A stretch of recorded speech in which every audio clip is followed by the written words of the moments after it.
Arkadaşlar güvenilirlikle ilgili iki şeyden daha bahsedeceğiz. Bunlardan birisi puanlama güvenirliği. Puanlama güvenirliği.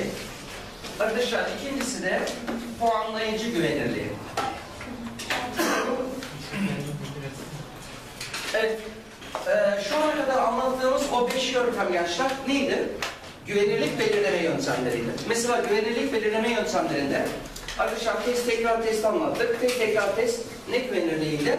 Kararlılık güvenirliği. Paralel testleri anlattık. Tutarlılık güvenirliği. Testi yaralama yönteminden bahsettik. İç tutarlılık. Kare 20-21 iç tutarlılık. Kroma alfa yine iç tutarlılık güvenirliği. Şimdi güvenirlikle ilgili diğer bir şey daha. Arkadaşlar puanlama güvenirliğinin objektif olması, puanlayıcı güvenirliğinin objektif olması ölçme aracının güvenirliğini ne yapar? Arttırır. Bu yüzden bu iki şeye baktığınızda şöyle bir şey göstereyim. Burada anlatacaklarım gençler objektiflik kavramıyla ilgili. Bakın. Hani sınavlarda da soruluyor ya biliyorsunuz puanlama objektifliği veya puanlama güvenirliği şeklinde çıkıyor. İster puanlama güvenirliği sorulsun, ister puanlayıcı güvenirliği sorulsun. Hangi kavramla ilgili? Objektiflik kavramıyla ilgili. Ve gençler, bir testin objektif puanlanabilmesi, unutmayın, güvenirliği arttırır. Güvenirliği arttırır. Mesela şöyle bir örnek vereyim. Yazılı yoklamaların mı güvenirliği daha yüksektir? Arkadaşlar yoksa çoktan seçmelerin. Değil mi? Çok güzel. Çoktan seçmelerin. Çünkü çoktan seçmelerin arkadaşlar puanlama ve puanlayıcı güvenirliği yani objektifliği neyi? Çok daha yüksektir. Şimdi puanlama güvenirliği dediğimde diyelim ki Ayşe'nin arkadaşlar yazılısı. Ayşe'nin yazılısı, Ayşe'nin projesi, Ayşe'nin raporu, Ayşe'nin ödevi. Ben bunu arkadaşlar puanlayacağım. Şöyle bir şey yapıyorum. Diyelim ki Ali öğretmen, Ayşe'nin arkadaşlar ders öğretmeni. Ali öğretmen diyor ki ben diyor öğrencilerimin sonuçlarını objektif olarak değerlendireceğim. Yani kimsenin hakkı bende kalmaz diyor. Ve şöyle bir şey yapıyor. Tutuyor Ayşe'nin yazılısını 7 Mart'ta arkadaşlar okuyor. 7 Mart'ta okuyup örneğin 75 puan veriyor. Bakın burada da korelasyon hesaplayacağız. Şimdi Ali öğretmen diyor ki ya insanoğluyum. Mesela gözümden bir şey kaçmış olabilir mi? O anda belki maç izliyorumdur. Dikkatim dağılmıştır. Diğer gençler 12 Mart'ta bir daha okudu ve 74 verdi. Bir bakalım şimdi. Ali öğretmenin Ayşe'nin sınavını okurkenki puanlaması her iki uygulamada birbiriyle uyumlu mu? Uyumlu. O zaman arkadaşlar buradaki puanlama güvenirliği ne yapılmıştır? Sağlanmıştır. Yani puanlaması ne? Objektif oldu. O zaman puanlama güvenirliği ne hakkında bilgi veriyor? Puanlayıcının yansızlığı hakkında bilgi veriyor mu? Veriyor. Peki puanlayıcının kararlılığı hakkında bilgi veriyor mu? Evet. Ne oldu arkadaşlar böylece? Bakın tesadüfi hatayı önlemeye yönelik bir çalışma yapmış olduk. Evet. Peki puanlayıcı güvenirliği dediğimiz ne? Arkadaşlar puanlayıcı güvenirliği yine Ayşe'nin yazılısını alalım. Ayşe'nin yazılısı. Şimdi diyelim ki Ayşe'nin yazılısını arkadaşlar işte Ali öğretmen okuyor. Ali öğretmen Ayşe'nin yazılısını okuyup puanlarken bakıyor ki Ayşe arkadaşlar 40 puan aldı. 40 puan vermiş. Allah diyor ben Ayşe iyi bir öğrenci diyor. Niye sınavı böyle? Acaba ben mi yanlış yorumluyorum? Diyor ve arkadaşlar şöyle bir şey yapıyor. Tutuyor Emine öğretmene diyor ki hocam sizden ricam siz de Ayşe'nin yazılısını okur musunuz diyor. Ve o da okuyor. Arkadaşlar örneğin 42 veriyor. Hemen bir bakalım. İkisinin puanı arasında bir tutarlılık var mı? Var. O zaman arkadaşlar burada da puanlayıcı güvenirliği yani objektiflik ne yapılmıştır? Sağlanmıştır. Evet. Aradaki uyum. İşte arkadaşlar bu iki çalışma neyi sağlamaya yönelik? Objektifliği yani puanlama güvenirliğini sağlamaya yönelik. Ayrı ayrı da sorulabilir. Peki sizce Diyelim ki öğrencilerin çalışmalarını başka güvenli bir şekilde nasıl okuyabilirim? Mesela isimlerini kapatırsam, isimleri kapatmak. Evet, öğrencilerin isimlerini kapatmak arkadaşlar neyi sağlamaya yöneliktir? Puanlama güvenilirliğini yani objektifliği sağlamaya yöneliktir. Peki arkadaşlar cevap anahtarı ile okumak, cevap anahtarı ile okumak. Evet, cevap anahtarı ile okumak yine neyi sağlamaya yönelik gençler? Puanlama güvenilirliğini sağlamaya yöneliktir. Arkadaşlar başka ne yapabilirim? Birinci sorulara Evet, kesinlikle kesinlikle. Arkadaşlar şöyle yapacağım. Bunu siz de yapın. Ama zamanınız olur mu bilmiyorum. Önce bütün öğrencilerinizin birinci soruları. Sonra bütün öğrencilerinizin ikinci, sonra üçüncü, dördüncü, beşinci diye gidecek. Böyle puanlarsanız arkadaşlar objektiflik kavramına uygun hareket etmiş olursunuz. Yani önce tüm öğrencilerin birinci soruları, sonra ikinci soruları arkadaşlar okunur ve ne yapılır? Puanlanır. Şimdi bunlar neyi sağlamaya yönelik gençler? Bunların hepsi güvenilirlik. Hangi güvenilirlik? Puanlama güvenilirliğini sağlamaya yönelik ve hangi kavramla ilgili? Objektiflik kavramıyla ilgili. Peki şu 3 numarayı niçin yapıyorum biliyor musunuz? Arkadaşlar öğrencinin yazılısı. Aldım, okudum, harika bir kağıt. 100. İkinci kağıdı aldım, onu da okudum, muhteşem bir kağıt. Yine 100. Tam ne anlattıysam sordum, hepsini yapmış. 100. 3 tane iyi kağıt. Şimdi arkadan bir kağıt geliyor. Arkadaşlar orta düzeyde bir kağıt. Yani 60'lık bir kağıt. Bu kadar 3 iyi kağıttan sonra bu orta düzeydeki kağıt bana nasıl görünür? Kötü değil mi? O zaman ben buna en fazla 20-30 veririm. İşte bunu önlemek için ne yapıyoruz gençler? Önce tüm öğrencilerin birinci soruları. Aldım. Ali'nin birinci sorusu ve cevabı. Arkadaşlar Ayşe'nin birinci sorusu, diğer öğrencinin birinci sorusu derken bütün kağıtları bitirdikten sonra ne yapacağım arkadaşlar? O zaman bu şekilde okuyup arkadaşlar sabırla hepsini bitirmeyi bekleyeceğim. Evet, bu kavramlarımızda neyle ilgili? Yine güvenilirlikle ilgili. Çok sevdiğiniz bir konu, ölçmenin standart hatası. Ölçmenin standart hatası. Evet, ölçmenin standart hatası. Kimlerin matematiği çok kötü? Ben bir göreyim şöyle. Arkadaşlar karekök dışında bir sayıyı çıkarabilir misiniz? Çıkaramaz mısın? Evet. Başka var mı çıkaramayan? Karekökü kaldırırsanız çıkar zaten. Şimdi ölçmenin standart hatası arkadaşlar.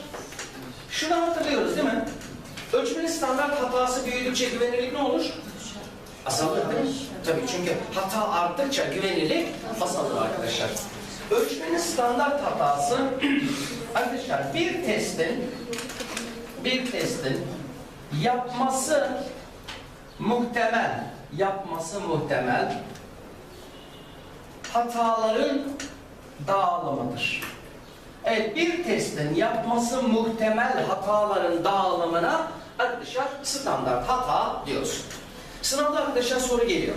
Ama hesaplamadan soru gelmiyor. O konuda rahat olun. Yorum soruları geliyor. Şimdi arkadaşlar yok gelmiyor. Mesela diyelim ki bir çikolata falan alırken üzerinde artı eksi 0,5 falan yazıyor mu? O nedir biliyor musunuz? O ölçmenin standart hatasıdır. O şu demek. Ya kardeşim bu çikolatada örneğin 0,5 gram fazla var. Hakkınız helal olsun. 0,5 gram kadar eksik çıkarsa da siz hakkınızı helal edin diyor. Çünkü ne yaparsak yapalım ölçme aracına hata karışmıyor muydu? Evet. Yönü arkadaşlar negatif de olabilir, pozitif de olabilir. Tesadüf hataları biliyorsunuz. Şimdi arkadaşlar formülümüz şu. Standart hata, standart sapma, karekök içinde 1 eksi r. Buradaki 1 bildiğiniz 1. Buradaki r nedir? R güvenilirlik katsayısı. Buradaki SS standart sapma. Şimdi bakın Arkadaşlar bu formülden bir şey gösterelim. 2 tane anahtar çıkaralım. Birinci anahtarımız ne? Arkadaşlar standart sapma ile standart hata arasında ne tür bir ilişki var? Bana söyleyebilir misiniz? Doğru orantı. Doğru orantı mı? Ters orantı mı? Doğru orantı. Doğru orantı. Niye? Artarken geri dağıtıyor. Çünkü standart sapma çarpan konumunda. Doğru mu? Formülde çarpan konumunda. O zaman arkadaşlar birinci noktamız şu. Standart sapma ile standart hata arkadaşlar ne orantılıymış? Doğru orantılıdır. Peki doğru orantılı derken ne? Biri artarken diğeri ne oluyor? Artıyor. Biri azalırken diğeri azalıyor. Peki şöyle bir atmasyon yapayım. Çok basit bir şekilde. Diyelim ki standart sapma şuradakine bağlı.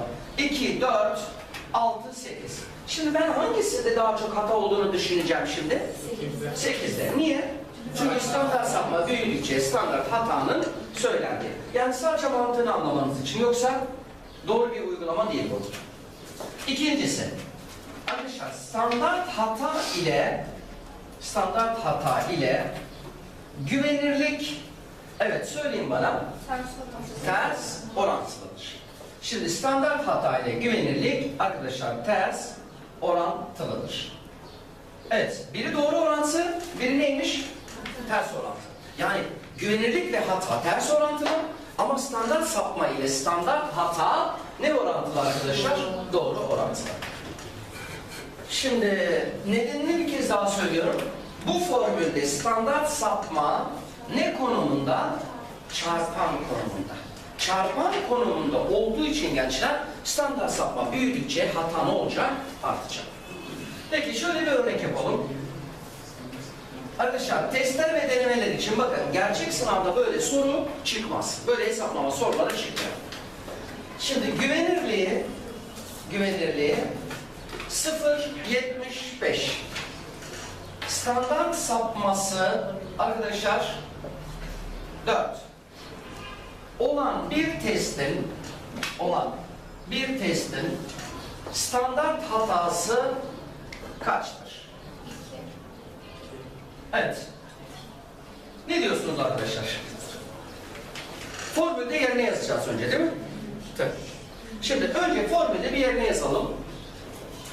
Formülümü yazdım. Standart sapma formülüm şuydu değil mi? 1 eksi R. Peki. Arkadaşlar standart sapma kaçtı? 4. Kaç yazıyor? 4. 4'ü yazdım. Peki 1 eksi ne yapacağım? R kaç güvenilir katsayısı? 0.75 yazdım. Şimdi arkadaşlar bakkal hesabı lütfen dikkat edin. Benim de matematiğim sizinkilerden daha da kötü. Şimdi arkadaşlar 1'den 0.75'e çıkarırsam ne kalır? 0.25. Güzel yazdım. 0.25. Bakın sadece onu yaptım. Yani ne bir 100 bölü bilmem kaç falan sadeleştirme yapmadım. Ben sadeleştirdiğimde bir şey kalmıyor zaten. Onun için C'yi yazdım. 4 kaldı. Peki şuradaki 25 neyin karesi? 25'in. Önünde ne var? 0. O zaman ben kare olarak aldığımda dışarıda ne olarak çıkıyor? 0.5. Arkadaşlar 4 tane yarım kaç yapar? 0.5 yarım değil mi? 4 tane yarım kaç yapıyor? 2 yapıyor. Standart hatası kaçmış arkadaşlar? 2. Peki söyleyin şimdi bana. Sadece bir örnek için. Şuradaki güvenili 0.75 sabit tuttum. Standart sapmaya 4 ya. Ben bunu 8'e çıkarırsam hata kaça çıkar? 4. Bu yüzden standart sapma ile standart hata ne orantılı? Doğru orantılı. O zaman bakın burada arkadaşlar bu nedir? Standart hata mı? A. Her öğrenciye karışan hata miktarıdır. B. Hatanın değişkenlik oranıdır. Cevabınız ne olmalı? Hatanın değişkenlik oranı arkadaşlar. Yani negatif ve pozitif yönde bir öğrencinin sınav sonucuna arkadaşlar 2 puan kadar bir hata karışmış olabilir. Peki bu nerede önemli biliyor musunuz? Bakın şimdi. Diyelim ki geçme puanı 70 olan bir ders var. Benim Ali adındaki öğrencim 68 almış. Ben Ali'yi bırakmalı mıyım, geçirmeli miyim? Bırakmalıyım. Niye? Artı, eksi, arkadaşlar 2 puanlı kadar bir hata var. O zaman ben bu öğrencinin hakkını yiyip sınavda, dersten bırakamam. Onu 68 alan öğrenci 70 olan bir dersten geçirirsem neye dikkate almış oluyorum? Ölçmenin standart hatasını dikkate alıyorum. Evet. Peki bu hesaplamaya dayalı olarak herkes bunu da yapsın. Evet, bu matematik kötü diyenler yapsınlar şunu. Güvenilirliği 0,36. Evet, arkadaşlar standart sapması 5 olan bir testin standart hatası kaçtır? Evet, bu matematik kötü diyenlere bakacağım arkadaşlar. Onlar hemen çözüversinler. Bakkal hesabı. 4. Yaptınız mı? Yok. Tamam, biliyorum arkadaşlar. Ya canavar gibi matematiğiniz var. Hepinizin matematiği bizimki gibi değil mi? Bazen böyle var ya. He? Bazen çıkıyor. Soru mu? Soru böyle verilir. Kök içerisinden çıkıyor bazen. Yaklaşık Evet, ama şeyi unutmayın. Yaklaşık. Arkadaşlar ÖSYM karekök dışına rahatlıkla çıkarabileceğiniz sayılar kullanır. Neden biliyor musunuz? Aksi takdirde matematik bilgisini ölçmüş olur. Bu da arkadaşlar geçerliliğe aykırıdır ve o soruyu iptal ettiririz. Dava açarak iptal ederiz. Niye biliyor musunuz? Matematik bilgisi sabah sınavında ölçülmüyor mu zaten? Tutup da bir de ölçme değerlendirmede matematik değil, ölçme değerlendirmede ölçme ölçülür. Matematik değil, kesinlikle. O konuda rahat olun. Çıkardın mı hocam? Ha gayret. 1'den 36 çıkarsa ne kalır? Söyle bana. 74. Yaptıracağım ben size. 1, 64. 64 neyin karesi? Bak, onu da yanlış yapmış. Tamam, yok öğrendin ama mantığını değil mi? Arkadaşlar mantığını alın, ona göre kendiniz hesaplarsınız. Peki. Evet, peki arkadaşlar standart kaç buldunuz hatayı burada? 4 mü buldunuz? Peki o zaman bu 1 nolu test olsun, bu da 2 nolu test olsun. Arkadaşlar hangisinin güvenilirliği daha yüksek oldu? Birin değil mi? Niye? Çünkü standart sapma, standart hata düştükçe güvenilirlik ne olur? Artar arkadaşlar. Peki. Şimdi evet, buradakini tekrar bakkal hesabı yapalım. Arkadaşlar standart sapma karekök içinde 1 eksi r. Evet, standart sapması 5. 1'den 0,36'yı çıkarıyorum. Arkadaşlar 5. 1'den 0,36'yı çıkarırsam 0,64. Arkadaşlar karekökünden kurtarmak istediğimde ne yapıyorum? 64 neyin karesi diyorum? 8'in. Önünde ne var? 0,8. 0,8. Evet. 5 kere 8, 40. Yani arkadaşlar 4 yapmış olsun. Şimdi hangisi daha güvenilir dedik? 2. Niye? Çünkü standart hata büyüdükçe güvenilirlik ne olur? Arkadaşlar düşer. Evet. Lütfen dikkat edin şimdi. Arkadaşlar KPSS'de şöyle soracaklar. Size 2 tane anahtar verelim. Bu geçen hafta verdiğim testleri çözdünüz mü? Evet. Onlarda vardı sanırım sorular böyle. 3-4 tane üstelik. Şimdi bakın. Arkadaşlar şöyle bir örnek alalım. Sorularda şuna çok dikkat edin. Size hangisinin standart hatası daha çok, hangisinin standart hatası daha az dediklerinde lütfen ilk bakacağınız yer güvenirlik olsun. Güvenirlik düşük olanda hata nedir? Daha fazla. Arkadaşlar güvenirliği yüksek olanda hata nedir? Daha az.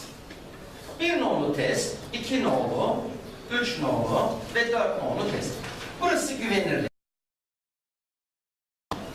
Şimdi güvenirlik diyorum ki ben 0,64, bu da 0,64, bu da 0,64, bu da 0,64. Şimdi mantıken gençler, güvenirlik sabit mi burada? Hangisinde standart hata çok, daha çok? Bunu anlamak için neyden faydalanacağım? Standart sapmadan faydalanacağım. Örneğin 2, 4, 6, 8. Bu ne demek biliyor musunuz? Size standart hata hangisinde daha çok, daha az dediklerinde güvenirlik eşitse standart sapmaya bakarak karar verin demektir. Evet, söyleyin şimdi. Hangisinde standart hata daha az arkadaşlar? Birde, değil mi? Standart hata en az. Peki mantığına bir bakalım. Standart sapma küçüldükçe standart hata ne oluyordu? Küçülüyordu, azalıyordu. Çünkü doğru orantı var. Arkadaşlar peki standart sapma büyüdükçe ne olacak?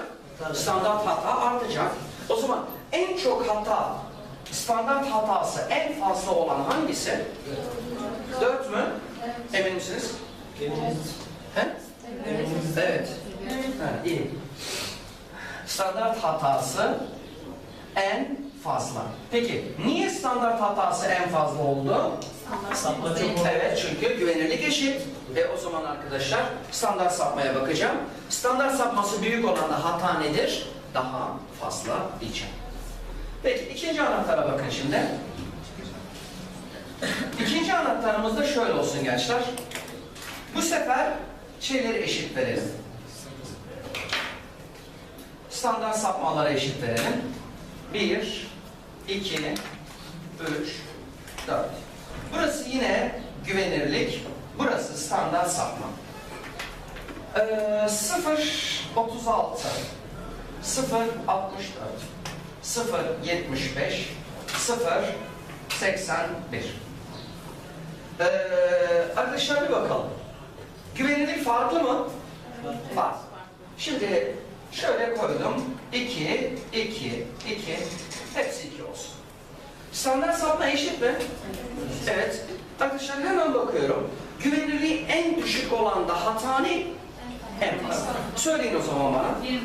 1. Standart hatası ne?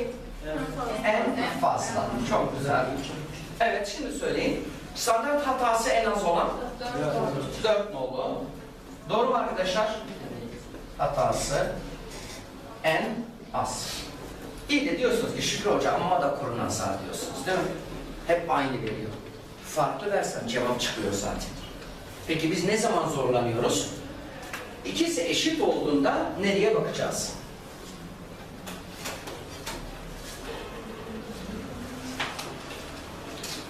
Şimdi gençler birkaç tane çıkmış soruya şöyle bir bakalım.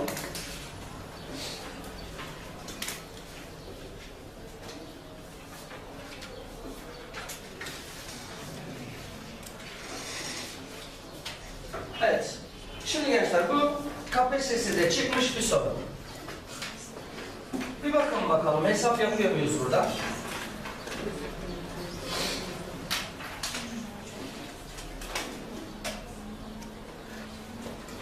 A, B, C, D, E. Burası gençler güvenirlik. Burası standart sapma. 2, 4, 5, 4, 2. 0,50, 0,50, 0,30, 0,70, 0,90. Evet. KPSS sorusu arkadaşlar.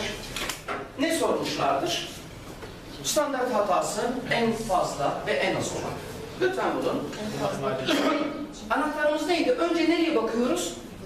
Güvenirliğe. Güvenirlik eşitse karar vermek için nereye bakacağız? Standart sapma. Peki bir bakalım. C hocam. Tamam bakalım. Arkadaşlar standart hatası en az olan hangisi? Önce güvenirliğe bakıyorum.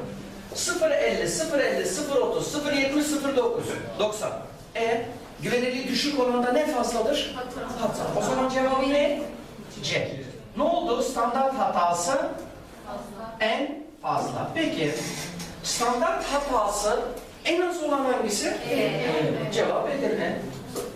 Standart hatası en az. Biz şimdi nereden faydalandık?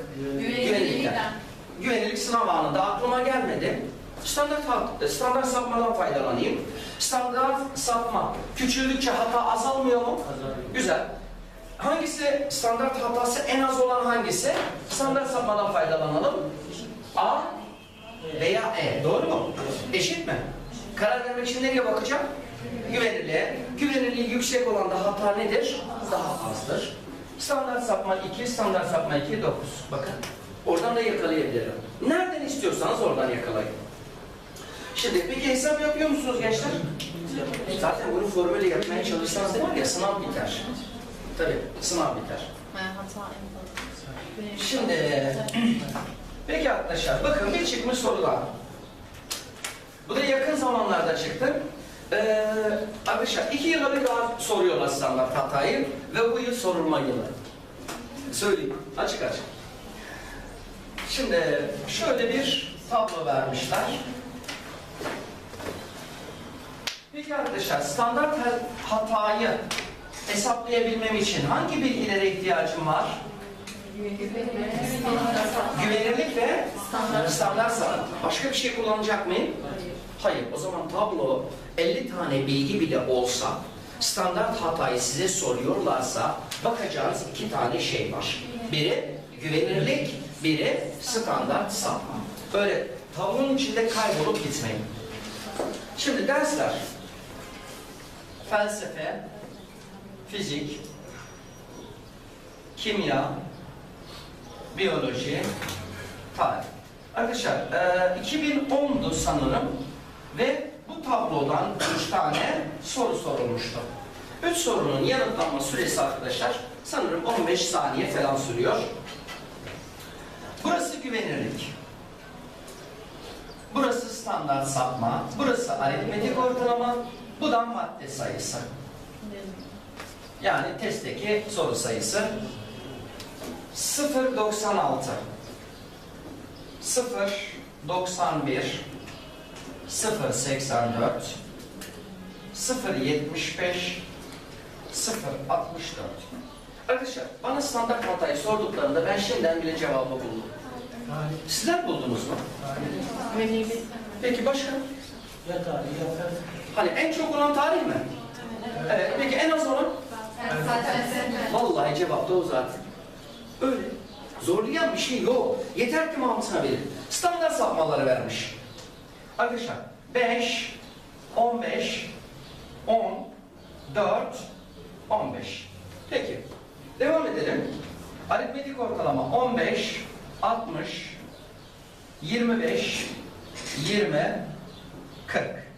Madde sayısı 50, 100, 100, 50 ve 100. Bir KPSS'nin sorusu. Hangi derste ölçmenin standart hatasının en fazla olduğu ders hangisi? Bakın, belki zorlanırsınız diye en az olan dersi bile sormamış ÖSYM. Sizlerin atanmanızı ne kadar istiyor görüyor musunuz? Tabii. Evet, söyleyin bana. Ölçmenin standart hatası en fazla olduğu ders hangisi? Nereden faydalandınız? Güvenirlikten. Peki güvenirlik eşit olsaydı nereye bakacaktınız? Standart sapma. Böyle bir durum söz konusu mu? Hayır. O zaman cevabım direkt ne? Hayır. Arkadaşlar zorlandınız mı yaparken? Hayır. Peki zamanınızı aldı mı? Hayır. Bir de şu rakamlara dikkat edin. ÖSYM böyle karekök dışına çıkacak rakamlar tercih eder gençler. Peki varsayın ki şeyden bulamadınız. Güvenirlikten bulamadınız. Standart sapmadan yaklaşın. Standart sapma büyüdükçe hata artmıyor mu? O zaman cevap 15'lerden biri mi? Evet. Karar vermek için nereye bakıyorum? Güvenirliğe. Düşük olanda hata ne? Fazla. O zaman baktım 15'e 0.91, 15'e 0.64. Peki standart hatası en az olan hangisi? Evet. Hangisi? 0.96 gençler. Neyi? Bu kadar basit. Bakın. Niye? Çünkü ihtiyaç hissetmedim ki. Ben ne zaman standart sapmadan faydalanacağım burada? Güvenirlik birbirine çok yakın veya eşitse ve standart sapma birbirine çok yakın veya eşitse o zaman yaklaşabilirim. Oysa bu soruda beni arkadaşlar zorlayan hiçbir şey yok. Hocam İşte KPSS'de böyle soruyor. Bu sorular üzerinden hani soru geliyor ya. ÖSYM şu madde sayısı falan bilerek koyuyor değil mi? Hayır, öteki sorular için koyuyor. Öteki sorular. Soru 2. Öğrencilere en çok zor gelen ders hangisi? Z puanı mı hocam? Neye bakacaksınız? Peki, arkadaşlar aritmetik ortalama. Kimya. Peki, ben size gene bir yöntem vereyim. Arkadaşlar normalde en zor veya en kolay gelen arkadaşlar ortalama güçlükle bulunur. Aritmetik ortalama bölü soru sayısı. Hiç uğraşmayın. Yüzler arkadaşlar. Buradaki sorular en yükseği kaç? 100 mü? 100. Lütfen bunları tamamlayalım. Örneğin 50 soruyu kaçla çarpsam 100 soru yapar? 2 ile. O zaman 50 sorudan 100'e çıktım. Bunu da bir zahmet 2 ile çarpayım. 30. Tık. Bunu 2 ile çarpayım. Bunu da 2 ile çarpayım 40. Şimdi aritmetik ortalama yükseldikçe test kolay. Aritmetik ortalama düştükçe test zor. Söyleyin şimdi bana. Öğrencinin en çok zorlandığı ders. 30, 60, 25, 40, 40. Evet, cevap ne oldu? Kimya. Üçüncü soru. En kolay gelen ders hangisi? Evet, en kolay olan 30, 60, 25, 40, 40. Ne oldu? Fizik oldu. Bakın, 20 saniye sürmüyor. Peki ben bir dakika, şu yüzey tamamlama işlemini bütün Türkiye öğreniyor şu anda. Ben ne yaptım biliyor musunuz? Ya işimi kolaylaştırdım. Sıfırdan kurtardım. Örneğin 50 bölü 15. 15 bölü 50 yapacağım ama kardeşim ben 150'yi 50'ye bölünceye kadar ben öyle sıfır koyacağım, oraya sıfır koyacağım. Arkadaşlar ne çıkacak? Vallahi 0,30 çıkar. İnanmıyorsanız hesaplayın. Burası 0,30 çıkar. Bu 0,60. Bu 0,25. Bu 0,40. Bu da 0,40 çıkacak. Öyle yapmaktansa hemen kafama çalıştırıyorum. Eşitliyorum ve arkadaşlar soracak tüm soruları çözüyorum. İleride arkadaşlar anlatacağım size. Şimdi şu anda ölçme standart hatası anlaşıldı mı? Evet. Anlaşıldı. Nereye bakıyormuşum? Güvenilik. Ya güvenilik eşitse o zaman kaynaklanmak için standart sapmaya bakacağım. Evet, teneffüsümüzü yapalım. Puanların güven aralığına bakacağız. Yani tekrar söylüyorum. Ölçme, matematik istemez gençler. Sadece yorum ve mantığı kullanmak istedim.